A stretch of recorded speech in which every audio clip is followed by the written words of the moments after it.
ഒരിക്കൽ ഹബീബായ റസൂലുള്ളാഹി സ്വല്ലല്ലാഹു അലൈഹി വസല്ലമ തങ്ങളുടെ ചാരത്തേക്ക് ബഹുമാനപ്പെട്ട ജിബ്രീൽ അലൈഹിസ്സലാം കടന്നു വരുകയാണ്. കൂടെ മീകായിൽ അലൈഹിസ്സലാം ഉണ്ട്, ഇസ്രാഫീൽ അലൈഹിസ്സലാം ഉണ്ട്, അസ്റായീൽ അലൈഹിസ്സലാം ഉണ്ട്. നബി തങ്ങൾ ചോദിച്ചു, എന്തേ പതിവില്ലാതെ ഒരു വിസിറ്റ് നിങ്ങൾ എല്ലാവരും കൂടി?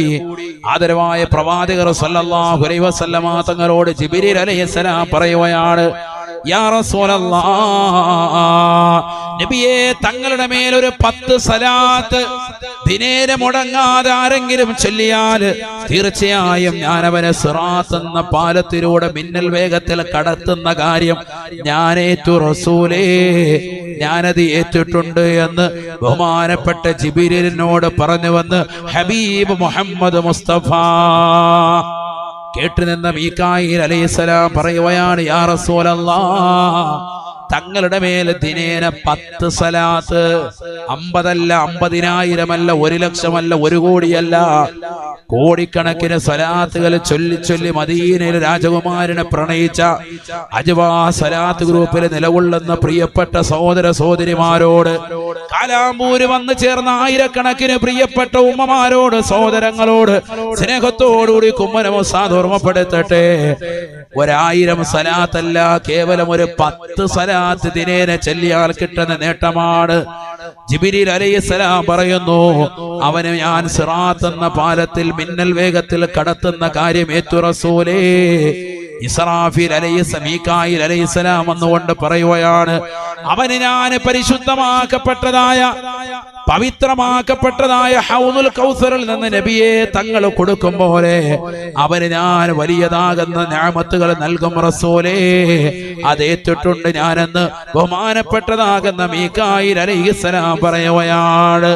തീർന്നില്ല, ഇസ്രാഫീൽ അലൈഹിസ്സലാം പറയുകയാണ്, യാ റസൂലല്ലാഹ്, ഇവര് രണ്ടുപേരും ചെയ്യുമ്പോൾ ഞാൻ എങ്ങനെ ചെയ്യാതിരിക്കും? നബിയേ, തങ്ങൾ ലോകത്തിന്റെ നേതാവാണ്, ജേതാവാണ്. തങ്ങളെ മേൽ 10 സലാത്ത് ദിനേന ചൊല്ലി വരുന്നതായ വ്യക്തിക്ക് വേണ്ടി നാളെ അല്ലാഹുവിന്റെ അർശിന്റെ മുന്നിൽ ഞാൻ സുജൂദിൽ കിടക്കും. അവന്റെ പാപങ്ങൾ മുഴുവനും പൊറുക്കാതെ ഞാൻ എന്റെ തല ഉയർത്തില്ല റസൂലേ. അവന് വേണ്ടി ശുപാർശ ചെയ്തുകൊണ്ട് ഞാൻ നിലകൊള്ളും. തങ്ങളുടെ മേൽ 10 സലാത്ത് ചൊല്ലിക്കൊണ്ട് നിലകൊള്ളുന്നവന് എന്റെ ഭാഗത്ത് നിന്ന് കിട്ടുന്നതായ നേട്ടം അതാണെന്ന് ഇസ്രാഫീൽ പറഞ്ഞതായി നബി മുഹമ്മദ് മുസ്തഫ. അസ്റായീൽ അലൈഹിസ്സലാം മാത്രം ബാക്കി നിൽക്കവേ നബി തങ്ങൾ ചോദിച്ചു, നീയോ? അസ്റായീൽ അലൈഹിസ്സലാം പറഞ്ഞു, നബിയെ, ഇവർ 3 പേരും ചെയ്തതുപോലെയല്ല, ഞാൻ ചെയ്യുന്നത് ഒന്നുകൂടി മയപ്പെടുത്തുകയാണ്. ലോകത്തുള്ള സർവ്വ സൃഷ്ടിജാലങ്ങളുടെയും ആത്മാവിനെ പിടിക്കുന്നത് ഞാനാണ്. നബിയെ, തങ്ങളുടെ മേലെ 10 സ്വലാത്ത് ദിനേന ചെല്ലുന്നവന്റെ ആത്മാവ് വളരെ മയത്തോട് കൂടിയിട്ടല്ലാതെ ഞാൻ പിടിക്കില്ല റസൂലേ. അമ്പിയാക്കൾ ആത്മാവിനെ പിടിച്ചതുപോലെയാണ് ഞാൻ അവരുടെ ആത്മാവിനെ ഊരിയെടുക്കുക എന്ന് അസ്റായീൽ എന്നോട് ഉറപ്പ് തന്നു എന്ന് ഹബീബ് മുഹമ്മദ് മുസ്തഫ. ഒരേ പെങ്ങളെ, സഹോദര, നിന്റെ ജീവിതത്തിൽ കിട്ടുന്ന നേട്ടം എത്രയാണ്? 10 സലാത്ത് മുറുകെ പിടിക്കാൻ സാധിക്കാത്ത വ്യക്തി ആരാണ്? 5 വഖ്ത് നമസ്കാരത്തിന്റെ പിന്നിൽ ഒരു 3 സലാത്ത് വീതം നീ ചൊല്ലിയാൽ തന്നെ എത്ര സലാത്തുകളാണ് അൽഹംദുലില്ലാഹ് നിനക്ക് ദിനേന ചൊല്ലാൻ സാധിക്കുന്നത്? ഈ പറഞ്ഞ എണ്ണത്തേക്കാൾ കൂടുതൽ എത്തിക്കാൻ സാധിക്കും. തീർന്നില്ല. നബി സല്ലല്ലാഹു അലൈഹി വസല്ലമ തങ്ങൾ പറയുകയാണ്, ആരെങ്കിലും 50 സ്വലാത്ത് ദിനേന ചെല്ലുന്നുണ്ടോ അവന് ഞാൻ നാളെ ഹസ്തദാനം ചെയ്യുമത്രേ. എന്റെ കൈ ഞാൻ അവന് കൊടുക്കും, കൈ ചുംബിക്കാൻ കൊടുക്കുമെന്ന് ഹബീബ് മുഹമ്മദ് മുസ്തഫ. നബി തങ്ങളുടെ കൈ പിടിക്കാനുള്ള അവസരം, മുസാഫഹത്ത്, അല്ലാഹു തൗഫീഖ് നൽകട്ടെ. എന്താണ് ഈ കൈ പിടിച്ചാൽ കിട്ടുന്ന നേട്ടം? ഉസൈദ് റളിയല്ലാഹുവിന്റെ വീട്ടിൽ പോയി ഉമൈർ റളിയല്ലാഹുവിന് ഭക്ഷണം കഴിച്ചിട്ട് പുറത്തേക്ക് ഇറങ്ങുമ്പോ കൂരിരുട്ടാണ്, പ്രകാശമില്ല. ഇന്ന് പോലെ ലൈറ്റ് സംവിധാനങ്ങളില്ലാത്ത കാലഘട്ടമല്ലേ, മരുഭൂമിയിൽ ഇഴജന്തുക്കളുണ്ട്. ബഹുമാനപ്പെട്ട ഉമൈർ റളിയല്ലാഹുവിന് ബദറിൽ പങ്കെടുത്ത വ്യക്തിയാണ്. അദ്ദേഹം പറയുന്നു, വല്ലാത്ത ഇരുട്ട് വന്നപ്പോ ഞാൻ എന്റെ കൈയൊന്നൽപ്പം ഒന്ന് പ്രകാശിക്കാൻ പ്രകാശിക്കാൻ വേണ്ടി ഒന്ന് നിവർത്തി വെച്ചു. സുബ്ഹാനല്ലാഹ്, എന്റെ കൈ പ്രകാശിക്കുകയാണ്. സ്വഹാബിയായ ഉമൈർ റളിയല്ലാഹു അൻഹു മറ്റൊരു സ്വഹാബിയായ ഉസൈദ് ബിൻ ഹുദൈർ റളിയല്ലാഹു അൻഹു വീട്ടിൽ പോയി ഇശാ നമസ്കരിച്ച് ഭക്ഷണം കഴിച്ച് പുറത്തിറങ്ങി കൂരിരുട്ടിലൂടെ പുറത്തേക്ക് വരുമ്പോ കൈ അല്പം ഒന്ന് ഉയർത്തി പിടിച്ചു. കൈ പ്രകാശിക്കുകയാണ്, ട്യൂബ് ലൈറ്റായി കൈ നിലകൊള്ളുകയാണ്. ആ പ്രകാശത്തിന്റെ പ്രഭയിൽ ഞാൻ എന്റെ വീട് വന്നണഞ്ഞു. പലപ്പോഴും ഇത് കണ്ടതാകുന്ന കൂട്ടുകാർ ചോദിക്കുകയാണ്, എന്താണ് ഉമൈറേ നിന്റെ കൈ ഇങ്ങനെ പ്രകാശിക്കുന്നത്? ഉമൈർ റളിയല്ലാഹു അൻഹു പറയുകയാണ്, എന്റെ കൈ ഇങ്ങനെ പ്രകാശിക്കാനുള്ള കാരണം മറ്റൊന്നുമല്ല, മാ മസിസ്തു ബിയമീനി ദക്കരി മുൻദു അന്നി ബായഅതു നബിയ സല്ലല്ലാഹു അലൈഹി വസല്ലമ. ഹബീബായ റസൂലുള്ളാഹി സല്ലല്ലാഹു അലൈഹി വസല്ലമ തങ്ങളെന്ന പരിശുദ്ധ പ്രവാചകൻ എന്ന പ്രകാശത്തിന്റെ പ്രഭാവലയത്തെ ആ പ്രവാചകന്റെ കയ്യിൽ ഞാനൊന്ന് മുസാഫഹത്ത് ചെയ്തു. പ്രവാചകന്റെ കൈ ഞാനൊന്ന് സ്പർശിച്ചു. പ്രവാചകനെ ഒന്ന് ബൈഅത്ത് ചെയ്തു. നബിയെ തങ്ങളെ കൊണ്ട് ഞാൻ അനുസരിക്കാമെന്ന് വാഗ്ദാനം ചെയ്തു. പ്രവാചകരുടെ കയ്യിൽ നിന്ന് എന്റെ കൈ ഞാൻ വലിച്ചതിന് ശേഷം ഇന്ന് വരെ എന്റെ ജനനേന്ദ്രിയത്തിലേക്ക്, എന്റെ ലൈംഗിക അവയവത്തിലേക്ക് കൊണ്ടുപോകാതെ എന്റെ വലത് കൈ ഞാൻ സൂക്ഷിച്ചു പോന്നു. കാരണം ഞാൻ സ്പർശിച്ചത് മുത്തുനബിയെയാണ്. ബറക്കത്തുള്ള കൈയല്ലേ, ബറക്കത്തില്ലാതിരിക്കുകയില്ല എന്ന ദൃഢനിശ്ചയത്തോടുകൂടി ഞാൻ ആ വലത് കൈ കൊണ്ട് ഇന്ന് വരെ ലൈംഗിക അവയവത്തിൽ കൊണ്ടുപോയിട്ടില്ല. അന്ന് മുതൽ ആവശ്യാനുസരണം എന്റെ കൈ എങ്ങനെ പ്രകാശിക്കാറുണ്ട് എന്ന് ഉമൈർ റളിയല്ലാഹു അൻഹു, സയ്യിദുന ഉമൈർ റളിയല്ലാഹു അൻഹു ബദറിൽ പങ്കെടുത്ത വ്യക്തിയാണ്. കൈ പ്രകാശിക്കാൻ ആവശ്യത്തിന് എപ്പോഴും ഇല്ല, കൈ പ്രകാശിക്കാൻ വേണ്ടി നിയത്ത് വെച്ചിട്ട് ഇങ്ങനെ നിവർത്തുമ്പോ കൈ പ്രകാശിക്കും. എന്താ കാരണം? ഈ കൈ ആരെ തൊട്ടതാണ്? ഹബീബ് മുഹമ്മദ് മുസ്തഫ.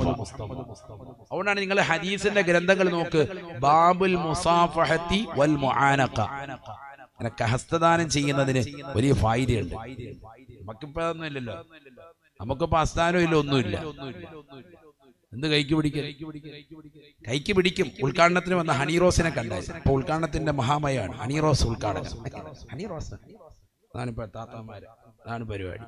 അല്ലാഹു നമ്മളെ കാക്കുമാറാണ്. അതാണ് ഇപ്പോഴത്തെ ട്രെൻഡ്. അതാണ് പരിപാടി. അവരെ ഒന്ന് കൈക്ക് പിടിക്കാൻ കിട്ടിയിരുന്നെങ്കിലും ഓർത്ത് നടക്കാം. ഉള്ള പ്രകാശം കൂടി കിട്ടുമോ? അല്ലാഹു നമ്മളെ കാക്കട്ടെ. അതുകൊണ്ടാണ് അമ്പിയാക്കളെ, അവർക്ക് ശേഷം വന്നതായ സഹാബത്തിനെ, അവർക്ക് ശേഷം വന്നതായ താബിഈങ്ങളെ, അവർക്ക് ശേഷം വന്നതായ തബഉ താബിഈങ്ങളെ, ശേഷം വന്നതാകുന്ന അഇമ്മത്തുകളെ, അങ്ങനെ തുടങ്ങിയ ആലിമീങ്ങളെ, വലിയ വലിയ പണ്ഡിതന്മാരെ, അവരെ നേർക്കുനേരെ കാണുമ്പോൾ നമ്മൾ മുസാഫഹത്ത് ചെയ്യുന്നതിന്റെ ലക്ഷ്യം അതാണ്. കാരണം അവരാരെ തൊട്ടിട്ടുണ്ട്? ആലിമീങ്ങൾ, അവർക്ക് മുമ്പുള്ള ജനറേഷൻ ആകുന്ന വലിയ ആലിമീങ്ങളെ, ഔലിയാക്കളെ തൊട്ട കൈയാണത്. അവരോ അതിനു മുമ്പുള്ള ജനറേഷനിലുള്ള വിലായത്തിന്റെ മർത്തബയിലുള്ള വലിയ മഹാന്മാരെ തൊട്ട കൈകളാണ്. അങ്ങനെ അത് നേരെ എത്തിപ്പെടുന്നത് എവിടെയാണ്? ഇലാ ഹളറത്തി റസൂലില്ലാഹി സ്വല്ലല്ലാഹു അലൈഹി വസല്ലം. അവൻ നബിയെ തൊട്ട കൈ ഇങ്ങനെ തൊട്ട് വരികയാണ്. അതിനൊരു ബറക്കത്ത് കിട്ടും. അതാണ് മുസാഫഹത്ത് ചെയ്യാന്ന് പറഞ്ഞ ചെറിയ കാര്യമല്ല. മുസ്ലിമീങ്ങൾക്കേ അതുള്ളൂ, നമുക്കേ ഉള്ളതുള്ളൂ. രണ്ട് കൈകൾ ഇങ്ങനെ ചേർത്ത് പിടിച്ച് മുസാഫഹത്ത് ചെയ്യും. നമ്മളെവിടെ ചെയ്യുന്നു? പെരുന്നാളിന് അന്ന് പോലും ഇപ്പൊ ഭായിമാരെ ഫ്രണ്ട് സഫി കയറ്റി നിർത്തിയിരിക്കുക. എന്നോട് കഴിഞ്ഞ ദിവസം ഒരു ഉസ്താദ് പറഞ്ഞു, പെരുമ്പാവൂരുള്ളൊരു ഇമാം 5 പൈസ പെരുന്നാപ്പൊടിയില്ല. എന്താ? ഫ്രണ്ടി മുഴുവൻ ഭായിമാരാണ് പെരുന്നാളിന്. ഉമാര് സുബൈക്ക് വന്നിരിക്കുക. കാര്യം കഴിയുമ്പോൾ ഉമാരെ വന്ന് മുസാഫ ചെയ്തിട്ട് വന്നു. വല്ല ഉണ്ടോ? അതാണ് അവസ്ഥ, പരിതാപകരമായ അവസ്ഥ. ബാക്കി കൗമെല്ലാം പോയി, മുസാഫഹത്തും ഇല്ല, ഒന്നുമില്ല. പണ്ട് മുസാഫഹത്ത് ചെയ്യുമ്പോൾ എന്തെങ്കിലും ഉണ്ടായിരുന്നു, ഇപ്പൊ അതുമില്ല. ശരിയാണോ അല്ലേ? ആണ്. ചിലർ മുസാഫത്ത് ചെയ്യാൻ പോവുകയില്ല. ആകെ പെരുന്നാളിനാണ് പോയി ഉസ്താദ്മാരെ മുസാഫ ചെയ്യാൻ 100 രൂപ കൊടുക്കുക. 100 രൂപ കൊടുക്കുള്ളൂ. 10ന്റെ 10 നോട്ട് എടുത്ത് റൗണ്ട് ചെയ്ത് പിടിപ്പിച്ചിട്ട് കൊണ്ട് കൊടുക്കുക. ഉസ്താദിന്റെ കയ്യിലോട്ട് വിട്ടുമ്പോൾ ഉസ്താദിന് കാര്യമായിട്ട് തടയണം. അപ്പൊ ഉസ്താദ് ഓർക്കും, ഒന്നോ ഇവനെന്തോ കൂടിയത് തന്നെന്ന് കരുതി പോക്കറ്റിൽ ഇട്ട് ഹാജിയാരെ പ്രത്യേകം മുസാഫത്ത് ചെയ്ത് ഹാജിയാരെ പേരും അഡ്രസ്സും റൂമിൽ കൊണ്ടിരുത്തി എല്ലാം വാങ്ങിച്ചിട്ട് ഹാജിയാര് പോയി കഴിഞ്ഞിട്ട് ഇത് പോക്കറ്റിൽ നിന്ന് എടുത്ത് എണ്ണി നോക്കുമ്പോൾ ഉണ്ട് കാള്ള ഹയവാൻ 10ന്റെ 10 നോട്ട്. ആണോ അല്ലയോ? പിന്നെ കൊള്ളാം. എത്ര അനുഭവങ്ങളുള്ളവരാണ് ഇവിടെ ഇരിക്കുന്നത്. അള്ളാഹു നമ്മളെയൊക്കെ സാലിഹീങ്ങൾ ചേർക്കുമാറാണ്. അതിന്റെ ഏറ്റവും വലിയ അനുഭവം ഞാൻ തന്നെ. അള്ളാഹു നമ്മളെ സാലിഹീങ്ങൾ ചേർക്കട്ടെ. മനസ്സിലായില്ലേ?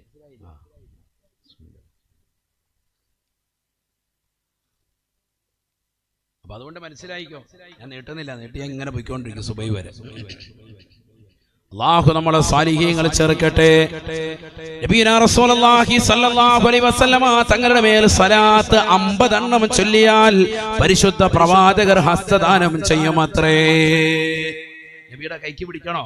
ഡെയിലി എത്ര എണ്ണം ചെല്ലണം? 50 എണ്ണം. 10 എണ്ണം ചെല്ലിയാൽ കിട്ടുന്ന നേട്ടം പറഞ്ഞു, 1 എണ്ണം ചെല്ലിയാൽ കിട്ടുന്ന നേട്ടവും ഇപ്പൊ പറഞ്ഞു.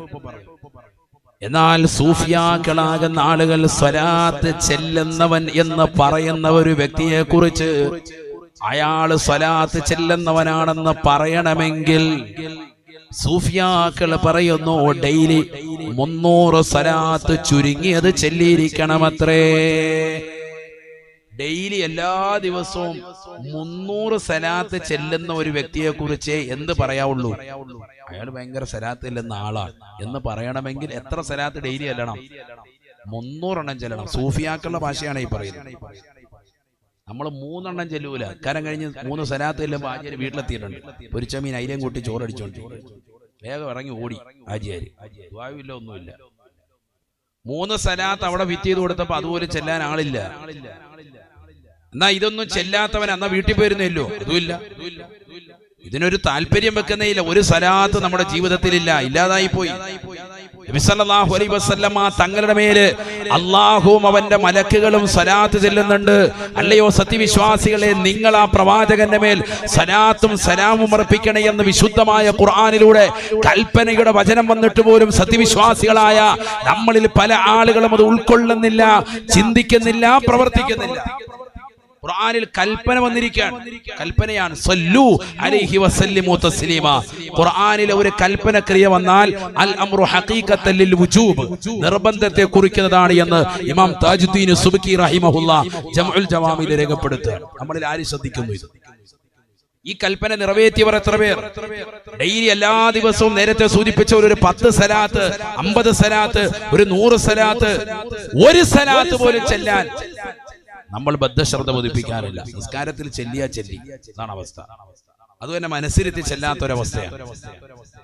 അല്ലാഹു നമ്മളെ കാത്തു സംരക്ഷിക്കുമാറാവട്ടെ. അതുകൊണ്ട് ഞാൻ നിർത്തുകയാണ്. ചെറുപ്പക്കാരെ, സഹോദരിമാരെ, ശരിക്ക് ശ്രദ്ധിക്കണം. നമ്മുടെ ആഖിബത്ത് നന്നാവാൻ വേണ്ടി നല്ല അമലുകൾ നമ്മൾ ചെല്ലണം. പ്രവാചകർ സല്ലല്ലാഹു അലൈഹി വസല്ലമ തങ്ങളെ മറക്കരുത്. മുത്തുനബിയെ മറന്നുകൊണ്ടൊരു ജീവിതം നമുക്കുണ്ടാവരുത്. നബി സല്ലല്ലാഹു അലൈഹി വസല്ലമ തങ്ങൾ അലിയാർ തങ്ങളോട് പറഞ്ഞു, അലിയാരെ, എനിക്കിഷ്ടമുള്ള ദുനിയാവിലെ 3 വസ്തുക്കൾ ഞാൻ പറഞ്ഞു. ഒന്ന് സുഗന്ധമാണ്, മറ്റൊന്ന് എന്റെ ഭാര്യമാരാണ്, മറ്റൊന്ന് പവിത്രമാക്കപ്പെട്ട നമസ്കാരമാണ്. മാ ഹുബ്ബിബ ഇലയ്യ മിൻ ദുനിയാക യാ അലിയോ, അലിയെ, നിനക്ക് ഏറ്റവും ഇഷ്ടപ്പെട്ട 3 കാര്യങ്ങൾ ഏതൊക്കെയാണ്?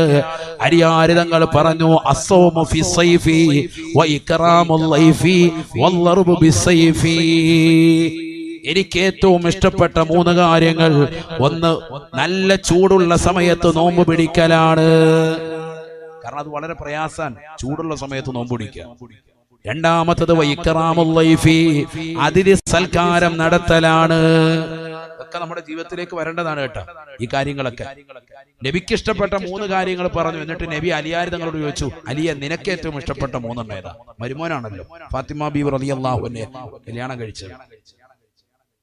അദ്ദേഹം ഉടനെ നല്ല പ്രാസ ഒപ്പിച്ച് പറഞ്ഞു, അസ്സൗമു ഫി സൈഫി വ ഇക്റാമുൽ ലൈഫി വല്ലർബു ബിസ്സൈഫി. നല്ല ചൂടുള്ള കാലത്ത് നോമ്പ് പിടിക്കുക വളരെ പ്രയാസമാണ്. കാരണം എന്താ? പെട്ടെന്ന് നോമ്പ് തുറക്കും. ഇപ്പൊ ഇന്നലത്തെ നോമ്പ് ഉച്ചയ്ക്കൊക്കെ കുറെ പേര് മുഖം കഴിക്കും, വെള്ളം കുടിച്ച് തീമർത്തി പിള്ളേരൊക്കെ അധികം അങ്ങനെയാണ്. ഇടയ്ക്കിടയ്ക്ക് പോയി മുഖം കഴുകണം, ഒളു എടുക്കുക സുന്നത്താണെന്നല്ലേ, അതുകൊണ്ട് വീണ്ടും ഒളു എടുക്കുക. അങ്ങനെയുണ്ട്. ഇപ്പൊ അതൊക്കെ മാറ്റം വന്നു കേട്ടോ. ഇപ്പൊ മക്കളൊക്കെ അൽഹംദുലില്ലാ നോമ്പ് പിടിക്കുന്നവരാണ്. അള്ളാഹു നമ്മുടെ മക്കളെയൊക്കെ സാലിഹ്യങ്ങൾ ചേർക്കട്ടെ. നേരത്തെ വേണ്ട, 7-ാം വയസ്സ് മുതൽ കറഞ്ഞാൽ മതി. ചിലർ 3-ാമത്തെ വയസ്സിലെ നോമ്പ് പിടിപ്പിച്ചിട്ട് അനിയത്തിക്കൊക്കെ സ്റ്റാറ്റസ് ഇട്ട് കൊടുക്കും, എന്റെ മോൻ നോമ്പ് പിടിച്ചു എന്ന് പറഞ്ഞ്. മകനെ പട്ടിണിക്കിട്ടിട്ട് ഉമ്മ ഗരിമ നടിക്കുന്ന കാലഘട്ടം അതൊന്നും ഇസ്ലാമിലില്ല. 7-ാമത്തെ വയസ്സിലാണ് കുട്ടികളോട് നോമ്പ് പിടിക്കാൻ വേണ്ടി പറയേണ്ടത്. 10-ാമത്തെ വയസ്സിലാണ് നോമ്പ് പിടിച്ചില്ലെങ്കിൽ അടിക്കേണ്ടത്. ശരിക്കും ശ്രദ്ധിക്കണം, ഇതൊരു മസലയാണ്, ശരിക്കും ശ്രദ്ധിക്കണം. നബി പറഞ്ഞതാണ്. നമ്മൾ 3-ാമത്തെ വയസ്സിൽ കുട്ടികളെ പട്ടിണിക്കിടുക. എന്നിട്ട് അവന്റെ ദാരിദ്ര്യവും പ്രശ്നം, അവനെല്ലാം പട്ടിണി കിട്ടും, വെള്ളം ചോദിച്ചു കൊടുക്കത്തില്ല, ഇപ്പൊ വാങ്ങിക്കുന്ന് പറഞ്ഞു കുട്ടിയെ ഉറക്കി ഇടങ്ങേറാക്കി അവസാനം വൈകിട്ടത്ത് നോമ്പ് തുറന്നുകൊണ്ടിരിക്കുമ്പോൾ അതിന്റെ ഒരു ഫോട്ടോ ഉണങ്ങി കൊട്ടടയ്ക്കാൻ പോലെ ഇരിക്കുന്ന അവന്റെ മോന്ത വെച്ച് ഒരു ഫോട്ടോ സ്റ്റാറ്റസ് ഇട്ടിട്ട് പറയാണ് എന്റെ മോൻ നോമ്പ് പിടിച്ചു എന്ന്. അനിയത്തിയും നാട്ടുകാരുടെ മുന്നിലൊക്കെ ഗരിമ ഉമ്മാക്ക്, കുഞ്ഞിന് പട്ടിണിയും ദാരിദ്ര്യം. കുട്ടിനെ ഇടങ്ങേറാക്കിയില്ലേ നിങ്ങളെ? ഇതൊന്നും ദീനിലില്ല. ഈ കുട്ടി അപ്പോഴേ കരുതും പടച്ചവന്. പിന്നെ നോമ്പാന്ന് പറയുമ്പോഴേ ഇവന് പേടിയാ, ഇതുപോലെ കടക്കേണ്ടി വരുമല്ലോ ചിന്ത. കുട്ടികൾക്ക് പ്രചോദനം കൊടുക്കുക. നമ്മളൊക്കെ പണ്ട് ചെയ്യാറുണ്ട്. എങ്ങനെ? നമ്മളെയും ചെയ്തിട്ടുണ്ട്. എങ്ങനെ? ഉച്ചവരെയൊക്കെ പിടിപ്പിക്കുക, ളുഹർ വരെ. ആ ബാങ്ക് വിളിക്കുമ്പോൾ മക്കളെ നോമ്പ് ഉറപ്പിക്കുക. പിന്നെയും കുറച്ചുകൂടെ എത്തുമ്പോൾ അസർ വരെ. അങ്ങനെ അതിനോടൊരു താല്പര്യം കൊടുക്കാം. ഫുള്ളായിട്ട് പിടിച്ചിട്ട് ഇടങ്ങേറാക്കാൻ പാടില്ല. ഞാൻ തിരിച്ചു വരുന്നു. ചുരുക്കത്തിൽ ഉഷ്ണകാലത്ത് നോമ്പ് പിടിക്കാനാണ് എനിക്ക് ഏറ്റവും ഇഷ്ടം. ആര് പറഞ്ഞു? അലി റളിയല്ലാഹു അൻഹു. ഇക്റാമുൽ ലൈഫി, അതിഥി സൽക്കാരം എനിക്ക് വലിയ പ്രിയമാണ്. ഞാൻ അങ്ങോട്ട് വരട്ടെ എന്ന് ചോദിക്കുമ്പോൾ ഞാൻ ഇന്ന് വീട്ടിലില്ല എന്ന് പറയുന്ന ടൈപ്പാകരുത്. അതാണ് അധികം ആൾക്കാരും ഇന്നത്തെ തലമുറയിൽ. എങ്ങനെ? ആചാര്യ അങ്ങോട്ട് വരട്ടെ, എവിടെ വരാൻ? വീട്ടിലോട്ട്. ഞാൻ വീട്ടിൽ ഇന്നില്ല, ഞാൻ എറണാകുളം വരെ പോയേക്കും. അങ്ങനെ പറയാൻ പാടില്ല. പോരേന്ന് പറയണം. ഇബ്രാഹിം നബി അലൈഹി ഇസ്ലാമിന്റെ ചര്യ, അലി റളിയല്ലാഹു അൻഹു അത് ഭയങ്കര ഇഷ്ടം. അതിഥി സൽക്കാരം അള്ളാഹു തൗഫീഖ് നൽകട്ടെ. ഒരു ആടിനൊക്കെ അറുത്തിട്ട് കുഴിമന്തി വെച്ചു കൊടുത്തേക്കും. അള്ളാഹു നമ്മൾക്ക് തൗഫീഖ് നൽകുമാറാവട്ടെ. മൂന്നാമത്തത് യുദ്ധം ചെയ്യുക. ഇസ്ലാമിക ധർമ്മസമരത്തിന് വേണ്ടി വിളിക്കപ്പെട്ടാൽ ഒളിച്ചും പാത്തു നിൽക്കാതെ ചാടി ഇറങ്ങി ആവശ്യത്തിന് യുദ്ധം ചെയ്യുക. 3 കാര്യങ്ങൾ എനിക്ക് ഭയങ്കര ഇഷ്ടമാണ്. അലി റളിയല്ലാഹു അൻഹു. ഞാൻ നീട്ടുന്നില്ല, അവിടെയൊക്കെ വിശദീകരിക്കാൻ ഞാൻ ചുരുക്കി പറയാം. നബി തങ്ങൾ ഉടനെ തന്നെ അടുത്ത മരുമാനെ പിടിച്ചു, ഉസ്മാൻ ബിൻ അഫ്ഫാൻ റളിയല്ലാഹു അൻഹു. അത് മരുമാനാണല്ലോ. 2 മക്കളെ കെട്ടിയതാണ്. ചോദിച്ചു, ഉസ്മാനെ മാ ഹുബ്ബിബ ഇലയ്യ മിൻ ദുനിയാക യാ ഉസ്മാൻ, നിനക്ക് ഈ ദുനിയാവിൽ ഇഷ്ടപ്പെട്ട 3 കാര്യങ്ങൾ ഏതൊക്കെയാണ്? ഹബീബായ റസൂലുള്ളാഹി സ്വല്ലല്ലാഹു അലൈഹി വസല്ലമ തങ്ങളോട് പറയുകയാണ്, ഇശ്ബാഉൽ ജായി, വിശന്ന് വലഞ്ഞു നടക്കുന്ന ആളുകൾക്ക് വയറ് നിറച്ച് ഭക്ഷണം കൊടുക്കലാണ് എനിക്ക് ഏറ്റവും ഇഷ്ടം റസൂലേ. ദാഹിച്ച് പരവശനായി മരുഭൂമിയിലൂടെ നടക്കുന്ന വ്യക്തികൾക്ക്, അത് ഇഴജന്തുക്കളായിരുന്നാലും കാലികളായിരുന്നാലും ഇരുകാലികളായിരുന്നാലും നാൽക്കാലികളായിരുന്നാലും അവർക്കെല്ലാം വയറ് നിറച്ച് വെള്ളം കുടിപ്പിക്കൽ എനിക്ക് രണ്ടാമതായി പ്രിയമുള്ളതാണ്. മൂന്നാമത്തത് ഉടുതുണിക്ക് മറുതുണിയില്ലാതെ വസ്ത്രമില്ലാതെ വിവസ്ത്രനായി മരുഭൂമിയിലൂടെ നടക്കുന്ന പാവങ്ങൾക്ക് വസ്ത്രം വാങ്ങിച്ചവൻ ഉടുപ്പിച്ചു കൊടുക്കലാണ് എനിക്ക് മൂന്നാമതായി പ്രിയമുള്ളത്. വിശന്ന് വലഞ്ഞവൻ ആഹാരം കൊടുക്കുക. ദാഹിച്ച് പരവശനായവന് നല്ലതുപോലെ ദാഹം ശമിപ്പിക്കും വരെ വെള്ളം കുടിപ്പിച്ച് വയറ് വീർപ്പിക്കുക. ഇർവ എന്ന് പറഞ്ഞ അങ്ങനെയാണ്, വയറ് സംതൃപ്തിയാക്കുക. ഒരാൾക്കും 1000 രൂപ കൊടുത്താലും സംതൃപ്തി ആവൂല. അതേസമയത്ത് 1000 വേണ്ട, ഒരു 100-150 രൂപയ്ക്ക് നല്ല ഊണ് വാങ്ങിച്ച് വയറ് നിറച്ചു കൊടുത്താൽ നല്ല റാഹത്ത്. അത് പലരും ആരും ചെയ്യാറില്ല. നമ്മളൊക്കെ റോഡിൽ നിൽക്കുമ്പോൾ ആൾക്കാർ വന്നിട്ട് പറയും എല്ലാം തരണേ. ഉടനെ നമ്മൾ പൈസ എടുത്ത് വീശാണ്. അവനെ അടുത്ത കടയിൽ കൊണ്ടുപോയിട്ട് നല്ലൊരു ചായയും കടിയൊക്കെ വാങ്ങിച്ചു കൊടുത്തു നോക്ക്, ഭയങ്കര റാഹത്തായിരിക്കും. അയാൾ വൈകുന്നേരം വരെ ഇന്ന് യാചിക്കുന്നതിന്റെ ഒരു സുഖവും നിനക്ക് കിട്ടുന്ന പ്രാർത്ഥനയുടെ സുഖം ഒരുപോലെ ആവൂല. മറ്റുള്ളവർക്ക് കിട്ടുന്നതിനേക്കാൾ എഫക്റ്റ് നിനക്കാണ്. അതിന് നമ്മൾ സമയം കണ്ടെത്തണം. നമ്മൾ ധൃതി പിടിച്ച് ഓടുകയാണ്. 10 മിനിറ്റ് അതിന് സമയം കണ്ടെത്തും. അവനെ കാണുമ്പോൾ തന്നെ അറിയാലോ. ചിലര് ചായ ചോദിക്കും, ചായ കുടിക്കാനാണ് 2 രൂപ വരുമോ? പണ്ട് ചോദിച്ചോണ്ടിരുന്ന ടീം ഇപ്പം അത് മാറ്റി 10 ആക്കിയിട്ടുണ്ട്. അപ്പം നമ്മൾ 10 രൂപ എടുത്തിട്ട് അവന് കൊടുക്കാതെ ചിലര് പറയും എന്നാ ചായ കുടിക്കാന്ന് പറയുമ്പോൾ പറയാം പൈസ, കാരണം അടിക്കാനാന്നപ്പം മനസ്സിലായി കാണും. അങ്ങനെയുണ്ട് നമ്മുടെ കൂട്ടത്തിൽ. അങ്ങനത്തെ ചില ആളുകളുണ്ട്. ചായ കുടിക്കാൻ വേണ്ടി നമ്മൾ വിളിച്ചോണ്ട് പോവാ, ഹാജിയാരെ കടയിൽ കയറി നമുക്ക് ചായ കുടിക്കാന്ന് പറഞ്ഞിട്ട് വിളിച്ചോ. ഇപ്പൊ വാങ്ങിച്ചു തരാന്ന് പറയുമ്പോൾ ഇപ്പൊ കുടിച്ചോളാം, കൈസ തന്നാ മതി, ഞാൻ പിന്നെ കുടിച്ചോളാം, പിന്നെ അടിച്ചോളാം. അതാണ് പറയുന്നതിന്റെ അർത്ഥം. അള്ളാഹു നമ്മളൊക്കെ എല്ലാം പറഞ്ഞു കൊടുക്കണമല്ലോ, 2 വശമുണ്ട്. അപ്പൊ നോക്കിയും കണ്ടും ചെയ്യണമെന്നർത്ഥം. അള്ളാഹു തൗഫീഖ് നൽകട്ടെ. എന്നാലും ചെയ്തു കൊടുക്കണം, അത് നല്ലതാണ്. അള്ളാഹു തൗഫീഖ് നൽകട്ടെ. ബഹുമാനപ്പെട്ട നബി സല്ലല്ലാഹു അലൈഹി വസല്ലമ തങ്ങൾ ഉമർ ഇബ്നുൽ ഖത്താബ് റളിയല്ലാഹു അൻഹു അടുത്തിരിപ്പുണ്ട്. ചോദിച്ചു, യാ ഉമറോ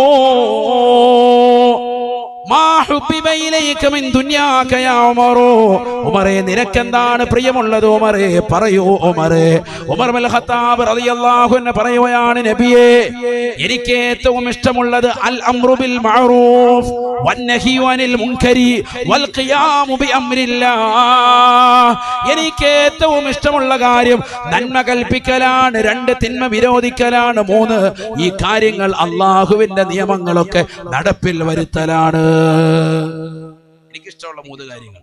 ഒന്ന് ജനങ്ങളോട് നന്മ കൽപ്പിക്കുക, രണ്ട് തിന്മ വിരോധിക്കുക, മൂന്നാമത്തത് അള്ളാഹു ദീനിൽ പറഞ്ഞിട്ടുള്ള സർവ്വകാര്യങ്ങളും നടപ്പിൽ വരുത്തുക. എല്ലാ കാര്യവും. അതാണ് എനിക്കിഷ്ടപ്പെട്ട 3 കാര്യം. ഇനി നാലാമത്തെ ആളിലേക്ക് വരികയാണ്. ആരാ പറയും? അബൂബക്കർ സിദ്ദീഖ് റളിയല്ലാഹു അൻഹു. അതാണ് നമ്മുടെ കഥാനായകൻ. അതാ കേട്ടോ, വിഷയം തീരാൻ പോവാ, ശരിക്കും ശ്രദ്ധിച്ചോ. നബി സല്ലല്ലാഹു അലൈഹി വസല്ലമ തങ്ങൾ അബൂബക്കർ സിദ്ദീഖ് റളിയല്ലാഹു അൻഹുവിനോട് ചോദിക്കുകയാണ്, മാ ഹുബ്ബിബ ഇലൈക മിൻ ദുനിയാക യാ അബൂബക്കർ. അബൂബക്കറേ, എന്നോടൊപ്പം സദാസമയവും നിലകൊള്ളുന്ന അബൂബക്കറേ, നിനക്കെന്താണ് ഏറ്റവും പ്രിയമുള്ള വസ്തു? ഒന്ന് പറയുമോ അബൂബക്കറേ? അബൂബക്കർ സിദ്ദീഖ് റളിയല്ലാഹു അൻഹു കൂട്ടുകാര് പറയുന്ന മുഴുവൻ കാര്യങ്ങൾ കേട്ടിട്ട് പോലും അതിനോടൊന്നും തുലനം ചെയ്യാത്ത മറ്റൊരു വിഷയം വിളിച്ചു പറയുകയാണ്. ആദരവായ പ്രവാചകന്റെ മുഖത്ത് നോക്കി തുറന്നടിക്കുകയാണ്, യാ റസൂലല്ലാഹ്, നബിയേ, എനിക്ക് ഈ ദുനിയാവിലെ ഏറ്റവും ഇഷ്ടമുള്ള വസ്തു ഏതെന്നറിയുമോ? അന്നളുറു ഇലാ വജ്ഹിക, തങ്ങളുടെ മുഖത്ത് നോക്കിയിരിക്കലാണ് എനിക്ക് ഏറ്റവും പ്രിയമുള്ളത്. ലോകത്ത് ഏറ്റവും ഇഷ്ടമുള്ള വസ്തു, ഈ ദുനിയാവിലുള്ള സകല വസ്തുക്കളിൽ എനിക്ക് ഏറ്റവും പ്രിയമുള്ളത് അന്നളുറു ഇലാ വജ്ഹിക, തങ്ങളുടെ പരിശുദ്ധമാക്കപ്പെട്ട പ്രഭയുള്ള മുഖം, ആ മുഖകമലത്തിലേക്ക് നോക്കി സായൂജ്യമണിയലാണ്. തീർന്നില്ല. വജംഉൽ മാലി ലിൽ ഇൻഫാഖി അലൈക, അവസരം കിട്ടുമ്പോൾ പോയി ജോലി ചെയ്യുക, ജോലിയെല്ലാം കഴിഞ്ഞ് കിട്ടുന്ന സമ്പാദ്യം കൊണ്ടുവന്ന് തങ്ങളുടെ ആവശ്യം പൂർത്തീകരിക്കുക. എന്റെ ആവശ്യം പൂർത്തീകരിക്കലല്ല എനിക്കിഷ്ടം, തങ്ങളുടെ ആവശ്യം എന്താണോ, തങ്ങൾക്ക് എന്താണ് പ്രിയമുള്ളത് അത് വാങ്ങാൻ വേണ്ടി പാവപ്പെട്ട അബൂബക്കറിന്റെ സമ്പാദ്യം മുഴുവനായും നൽകും റസൂലേ, പരിപൂർണമായി നൽകും ഹബീബേ. അല്ലാഹുവിന്റെ റസൂൽ സല്ലല്ലാഹു അലൈഹി വസല്ലമ തങ്ങളോട് അബൂബക്കർ സിദ്ദീഖ് റളിയല്ലാഹു അൻഹു പറയുകയാണ്, തീർന്നില്ല. വത്തവസ്സുലു ബിഖറാബതിക, തങ്ങളോടുള്ള കുടുംബ ബന്ധം ചേർക്കലാണ് എനിക്ക് ഏറ്റവും ഇഷ്ടമുള്ളത്. അതിനു വേണ്ടിയാണ് ഞാൻ എന്റെ മകളാകുന്ന ആയിഷയെ തങ്ങൾക്ക് വിവാഹം ചെയ്തു തന്നത്. തങ്ങളുമായിട്ടുള്ള ബന്ധം വെച്ച് നിലകൊള്ളാൻ, നാളെ ആഖിറത്തിലേക്ക് ആ ബന്ധം ഉപകരിക്കുമെന്നുള്ള ചിന്ത എന്റെ മനോമുഖരത്തിലുണ്ട്. എന്റെ പ്രിയപ്പെട്ട മകളാകുന്ന ആയിഷ എന്ന പൊന്നുമോളെ തങ്ങളുടെ കൈവശത്തേക്ക് ഞാൻ പിടിച്ചേൽപ്പിച്ചത് മറ്റൊരു ലക്ഷ്യവുമല്ല, ദുന്യവിയായ ലക്ഷ്യമല്ല റസൂലേ, ആഖിറമാണ് റസൂലേ. തങ്ങൾ മാത്രമാണ് എന്റെ ഹൃദയത്തിന്റെ അകത്തളങ്ങളിലുള്ളത്. ചിന്തിക്കണേ കാലാമ്പൂരിലുള്ള സഹോദരങ്ങളെ, എറണാകുളം ജില്ലയിലെ പ്രിയപ്പെട്ട മുസ്ലിം ചെറുപ്പക്കാരെ, സഹോദരിമാരെ, അജ്വാ സലാത്തിലൂടെ കോടിക്കണക്കിന് സലാത്തുകൾ ചൊല്ലി മദീനയിലെ രാജകുമാരന്റെ പ്രണയം ഏറ്റുവാങ്ങാൻ വേണ്ടി ഹൃദയം തുടിച്ചു നിൽക്കുന്ന മുസ്ലിമത്തെ, നിന്റെ ഹൃദയത്തിലേക്ക് ഇടിമുഴക്കമായി അബൂബക്കർ സിദ്ദീഖ് റളിയല്ലാഹു അൻഹുവിന്റെ ചിന്ത നിന്റെ മനോമുഖരത്തിലേക്ക് വരട്ടെ. നമ്മുടെ ഹൃദയത്തിലും ചിന്ത പരിശുദ്ധ പ്രവാചകരെ ഒന്ന് നേർക്ക് നേരെയൊന്ന് കാണലാണ്. എത്രയെത്ര മഹാന്മാര് കണ്ടുപോയി, സർവ്വ അമ്പിയാക്കളും കണ്ടുപോയി, സർവ്വ ഔലിയാക്കളും കണ്ടുപോയി, സർവ്വ ഇമ്മത്തുകളും കണ്ടുപോയി. എത്രയെത്ര സാലിഹീങ്ങളാകുന്ന ഉസ്താദുമാർ, എത്രയെത്ര ഉമറാക്കൾ, എത്രയെത്ര പാവപ്പെട്ട സജ്ജനങ്ങൾ, എത്രയെത്ര ഉമ്മമാരാണ് വിശുദ്ധമായ തിങ്കളാഴ്ച രാവും പവിത്രമാക്കപ്പെട്ടതാകുന്ന വെള്ളിയാഴ്ച രാവും സലാത്ത് ചൊല്ലി മദീനയിലെ രാജകുമാരനെ കണ്ടത്. കാണണമെങ്കിൽ ചെറുപ്പക്കാരാ, നീ നിന്റെ സിനിമ കാണൽ ഒഴിവാക്കണം. മോശപ്പെട്ട ബ്ലൂ ഫിലിമുകൾ കാണൽ പാടെ നിർത്തണം. നിന്റെ കൈകൾ സുരക്ഷിതമാകണം. WWE ഓടിച്ചുകൊണ്ട് അശ്ലീല ലോകത്തേക്ക് രാത്രിയിൽ കണ്ണു നട്ടിരിക്കുന്ന പ്രവണത നീ പരിപൂർണമായി ഒഴിവാക്കണം. ഇൻസ്റ്റഗ്രാമിലൂടെ, ഫേസ്ബുക്കിലൂടെ എന്ന് വേണ്ട സോഷ്യൽ മീഡിയയുടെ വിവിധ തരങ്ങളിലൂടെ, ആപ്പുകളിലൂടെ ഹറാമാകുന്ന നോട്ടവും കാഴ്ചയും സംസാരവും പെങ്ങളെ നീ നിർത്തൽ നിർബന്ധമാണ്. നിന്റെ ഭർത്താവ് അറിയാതെ മറ്റുള്ളതാകുന്ന പരപുരുഷന്മാരുമായിട്ടുള്ള ചാറ്റിംഗ് ഇല്ലയോ, ആ ഭർത്താവ് അറിയാതെ മറ്റുള്ളവരെ കൊണ്ടുവന്ന് വീട്ടിലേക്ക് കൊണ്ടുവന്ന് അവർക്ക് വേണ്ടി വിരിപ്പ് വിരിച്ച് കൊടുക്കലില്ലയോ, എല്ലാ അശ്ലീലതകളും പരിപൂർണമായി ഒഴിവാക്കി അല്ലാഹു സുബ്ഹാനഹു വ തആല ഇസ്തിഗ്ഫാറിന്റെ മാസമാണെന്ന് മുത്തുനബി മുഖേന പഠിപ്പിച്ചതായ റബ്ബിന്റെ മാസമാകുന്ന പവിത്രമായ ഈ പരിശുദ്ധമായ റജബ് മാസത്തിൽ അല്ലാഹുവിലേക്ക് തൗബ ചെയ്തുകൊണ്ട് മടങ്ങണേ. അല്ലാഹുവേ പടച്ച റബ്ബേ, കള്ളു കുടിച്ചു പോയി അല്ലാ, വ്യഭിചരിച്ചു പോയി റബ്ബേ, സിനിമ കണ്ടുപോയി അല്ലാ, സീരിയൽ ദർശിച്ചു പോയി അല്ലാ, മോശപ്പെട്ട തലത്തിലേക്ക് കണ്ണും കാതും കൊണ്ടുപോയി റബ്ബേ, അശ്ലീലമാക്കപ്പെട്ട റീൽസുകൾ ചെയ്തുകൊണ്ട് ഞാൻ എന്റെ സമയങ്ങളെ ചെലവഴിച്ചു അല്ലാ, ടിക്ടോക്കിലായിക്കൊണ്ട് എന്റെ ജീവിതത്തെ ഹനിച്ചു കളഞ്ഞു റബ്ബേ, ഖുർആൻ ഓതാനുള്ള അവസരം ഉണ്ടായിരുന്നു, എല്ലാം ഞാൻ നഷ്ടപ്പെടുത്തി കളഞ്ഞു അല്ലാ, ദിക്ർ ചൊല്ലാനുള്ള അവസരങ്ങൾ ഉണ്ടായിരുന്നു, അതിന് ഉസ്താദിന്റെ നേതൃത്വത്തിൽ നടക്കുന്ന അരിവാ സ്വലാത്തിലൂടെ കോടിക്കണക്കിന് സ്വലാത്തുകളെ ചൊല്ലി തീർക്കാൻ എന്റെ പ്രിയപ്പെട്ട മുസ്ലിം സഹോദരങ്ങളെ സഹോദരിമാരെ വർഷങ്ങളായ അവസരം ഉണ്ടായിട്ടും കൂട്ടുകാരൊക്കെ അതിൽ പ്രാമുഖ്യം കാണിച്ചിട്ടും താല്പര്യമില്ലാതെ പിറകോട്ട് വലിഞ്ഞു മാറി നിന്നവരെ, ഒരു വർഷം കൊണ്ട് 313 കോടി സ്വലാത്തിലേക്ക് നമുക്കൊന്ന് എത്തിപ്പെടാനുള്ള അവസരം ഇൻഷാ അല്ലാഹ് ഈ ഒരൊറ്റ മജ്‌ലിസിലൂടെ ഉണ്ടായി തീരണം. അല്ലാഹുവേ പടച്ച റബ്ബേ, അതിന് നീ തൗഫീഖ് നൽകണേ നാഥാ. എല്ലാ മോശപ്പെട്ടതാകുന്ന സ്വഭാവ വൈകല്യങ്ങളും മാറ്റി ആഖിറത്തെ ചിന്തിച്ചുകൊണ്ട് പാരത്രിക ലോക വിജയത്തിന് വേണ്ടി നീ നിന്റെ ജീവിതത്തെ കൊണ്ടു നടക്കണം. നിന്റെ നമസ്കാരങ്ങൾ ചിട്ടവെക്കണം, നിന്റെ നോമ്പുകളെ ശ്രദ്ധയാകർഷിക്കണം. വിശുദ്ധമായ ശഅബാൻ നിന്റെ മുന്നിൽ കടന്നു വരുകയാണ്. ഈ ശഅബാൻ മാസത്തിലാണ് പരിശുദ്ധമാക്കപ്പെട്ട സലാത്തിന്റെ വിപ്ലവം അല്ലാഹു തീർത്തത്. ഇന്നല്ലാഹു വ മലായികത്തുഹു തുടങ്ങുന്ന അഹ്സാബ് സൂറത്തിലെ 56-ാമത്തെ ആയത്ത് ഇറങ്ങിയത് വിശുദ്ധമായ ശഅബാൻ മാസത്തിലാണ്. പ്രവാചകരുടെ മാസമാണ് ശഅബാൻ. വശഅബാനു ശഹരി, ശഅബാൻ എന്റെ മാസമാണെന്ന് പരിശുദ്ധ പ്രവാചകൻ സ്വന്തത്തിലേക്ക് ചേർത്തി പറഞ്ഞ മാസമാണ്. അതുകൊണ്ട് ആ മാസത്തെ വരവേറ്റുകൊണ്ട് സ്വലാത്തുകൾ ചൊല്ലാനുള്ള മനസ്സിൽ ചെറുപ്പക്കാരാ സഹോദര സഹോദരി നിലകൊള്ളണേ, ആഖിറത്തെ സമ്പാദിക്കണേ. ബഹുമാനപ്പെട്ടതാകുന്ന അബൂബക്കർ സിദ്ദീഖ് റളിയല്ലാഹു അൻഹുവിന്റെ ചിന്തനങ്ങളുടെ ജീവിതത്തിൽ നൽകി അനുഗ്രഹിക്കണേ അല്ലാ. ആ പ്രവാചകരെ ഒന്ന് സ്വപ്നത്തിലും ഉണർവിലും കാണാൻ തൗഫീഖ് നൽകണേ അല്ലാ. അല്ലാഹു തൗഫീഖ് നൽകട്ടെ. ആരാ ഈ സദസ്സിൽ ഇൻഷാ അല്ലാഹ് ഞാനൊരു 6666 രൂപ തരാം എന്ന് പറഞ്ഞിട്ട് ആദ്യമായി കൈയുയർത്തുന്ന വ്യക്തി ആരാണ്? നല്ല ഈമാനുള്ള ഒരു വ്യക്തി. ഈ മജ്‌ലിസിൽ ആരാ ഒന്ന് തുടക്കം വെക്കുക? അല്ലാഹു കബൂലാക്കുമാറാവട്ടെ. പരിശുദ്ധമായ സ്വലാത്ത് ചൊല്ലിയ മജ്‌ലിസിൽ, ബുർദ ചൊല്ലിയ മജ്‌ലിസിൽ, ഖുർആൻ ഓതിയ മജ്‌ലിസിൽ ആരാണ് ഇൻഷാ അല്ലാഹ് സഹോദര സഹോദരിമാർക്കിടയിൽ നിന്ന് ഒരാൾ ഇൻഷാ അല്ലാഹ് ബറക്കത്തുള്ള ഒരു വ്യക്തി ഒന്ന് തുടങ്ങിക്കേ. അല്ലാഹു സ്വീകരിക്കുമാറാവട്ടെ. നല്ല നിയ്യത്തിൽ അല്ലാഹു അനുഗ്രഹിക്കുമാറാവട്ടെ. മാഷാ അല്ലാഹ്. ഖുലൂ തക്ബീർ. പേര് പറയും. അല്ലാഹു സ്വീകരിക്കുമാറാവട്ടെ.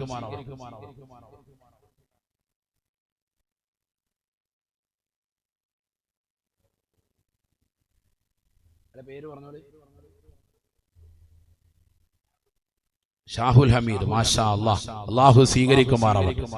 താഹ ഖൽബി മുദ് അതൈതു വാദിയൻ ഖാഫമാ തബഅൻ ബിദാദി താഹ താലിയല്ലി താലി താല ഇലാഹ ഇല്ലല്ലാഹു. ഉറക്കച്ചെല്ല്. അല്ലാഹുവേ നീ സ്വീകരിക്കണേ അല്ലാ. ഷാഹുൽ ഹമീദ് എന്ന സഹോദരനെ നീ ബറക്കത്ത് ചൊരിയണേ അല്ലാ. വിഷമങ്ങൾ പ്രയാസങ്ങൾ മാറ്റണേ റബ്ബേ. അപകടങ്ങളെ തൊട്ട് ദുരിതങ്ങളെ തൊട്ട് കാവൽ നൽകണേ അല്ലാ. ആഖിറത്തിലേക്ക് ഉപയുക്തമായ സദഖയായി സദഖയെ സ്വീകരിക്കണേ അല്ലാ.